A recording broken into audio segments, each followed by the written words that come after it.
এয়া কাৱৈ মাছ ফ্ৰাই কৰি আছোঁ, লগত লৈছোঁ এয়া ঔটেঙা কাৱৈ মাছৰ জোল বনাম। তেলত মই শুকান জলকীয়া, পাঁচফোৰণ আৰু ক'লা সৰিয়হ কেইটামান দি লৈছোঁ। ঔটেঙাখিনি এনেকৈ দি অকণমান ভাজি ল'ম।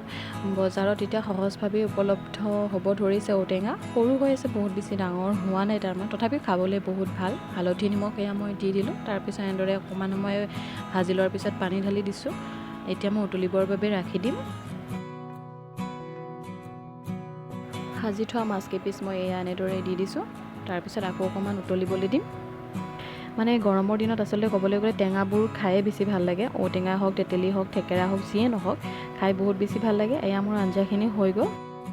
এতিয়া আৰু খোৱাহে কথা, নহয়নে বাৰু? এয়া মই ভেন্দি ভাজি ল'লোঁ, মিছা মাছ ভাজি, তাৰপিছত এয়া কাৱৈ মাছ, আৰু আজি যিখন মোৰ ভাতৰ থালি স্পেচিয়েল বুলি ক'ব লাগিব সেয়া হৈছে কাৱৈ মাছ ঔটেঙাৰ জোল। ভিডিঅ'টি চাই কেনেকুৱা পালে কমেণ্ট বক্সত জনাব। আজিলৈ এৰিছোঁ, বাই বাই।